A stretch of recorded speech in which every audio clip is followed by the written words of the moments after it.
All right. First mile's always rough. Another day of training for 52-year-old Ron McCracken. It's usually at least 3 or 4 miles a day. And when he says a day, he means every day. Today's going to make 5,758 days in a row. Nearly 16 years of running. His rule, it has to be at least a mile. But as he gears up for his 15th Boston Marathon, it's no longer about the distance, especially when he remembers that tragic day. As far back as you could see, there were emergency vehicles down Commonwealth.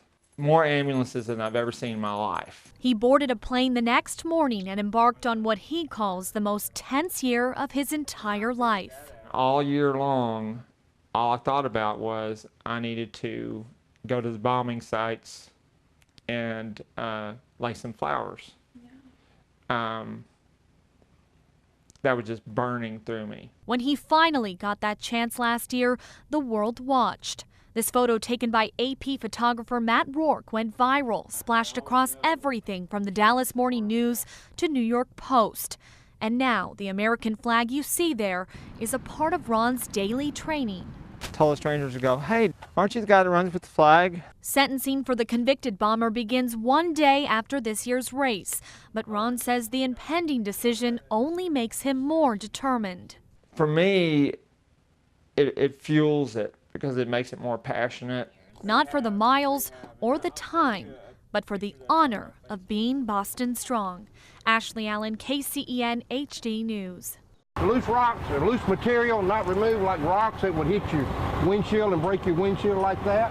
DPS troopers aren't messing around this week, pulling over 18-wheelers and buses for random inspections. We're number one, making sure the equipment is okay, making sure the driver is okay, medically wise. Bad brakes, low tire pressure, falling debris like this truck overflowing with dirt. They're federal violations that put everyone on the road at risk. But it could be possible he's going to lose all his air and won't have no trailer brakes later on. Bill Fleming has been behind the wheel of a semi for 10 years. No tickets, no accidents. But he says many truck drivers can't say the same, so he supports the road check. Well, actually, I think it's a real good thing because it takes bad trucks off the road. And that's going to save lives. A clean inspection without any violations will only take about 20 minutes. But if the officers start finding problems, truckers could be here for close to an hour. Clear on 2. But what does a violation mean for the driver? Kind of seemed like a speeding violation. He could have to go talk to the judge about it or could get a warning, whatever. A long list of problems could take a truck off the road immediately. Last year, the annual effort found 21% of the vehicles had serious violations that put them out of service until repairs were made. But Bill says they're not all bad. You have good truck drivers, you have bad truck drivers. And DPS is weeding out the bad ones to keep our roads safe. Ashley Allen, KCEN HD News.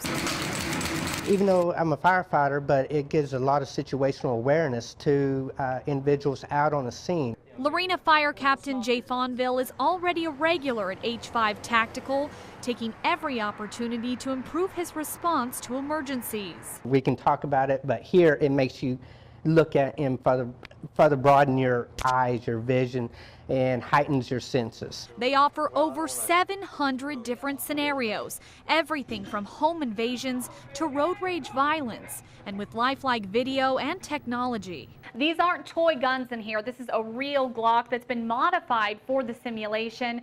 It even has kickback like a real one. Owner Billy Hughes is a part of the McLennan County Sheriff's Office. He wanted to offer the training they receive to everyone, and a part of that is teaching people the difference between shoot and don't shoot situations, especially for customers who keep a gun at home for self-defense. And it causes you to think about these situations and be aware of it and really start to learn the parameters of owning and using a firearm. Customer Rolanda Vega is very familiar with guns. He teaches concealed handgun license students, but he says even he can use the extra training.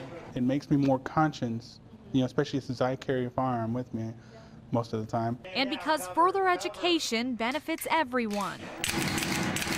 Ashley Allen, KCEN HD News. I get a phone call from the United States Census Bureau.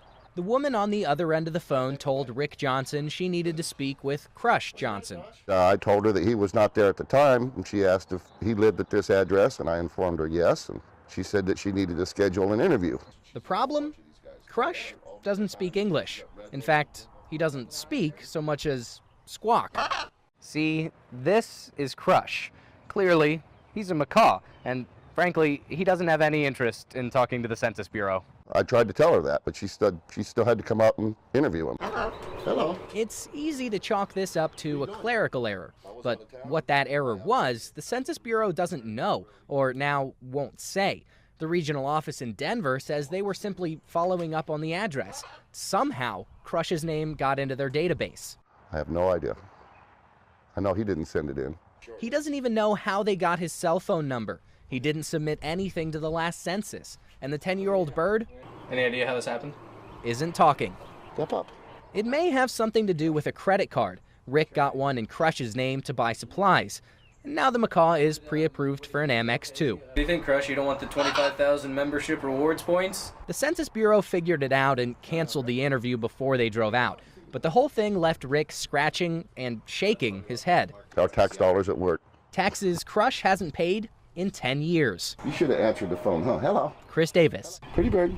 KCEN HD News. ESPN crews came into town Wednesday night. They started setting up early yesterday morning, and they have plenty of setup to do today as well. A very cold and icy start to the morning out here in Temple. This bridge right here behind me where we're standing, this is the bridge, the Northwest HK Dodge and Loop Bridge over I-35. Doug and Nikki, they say that is the only punishment that they see appropriate in this case. This is a shooting involving two people. If you take a look behind me here, you can see that they have it taped off. This is a small apartment complex. There are several police officers, detectives, crime scene investigators coming in and out. Basically, it's a virtual system. The guns are real. They've been fitted with an air-driven system and laser technology. He could still be armed. They have sent in various rounds of tear gas, and it's still not working. They think he might have moved to another area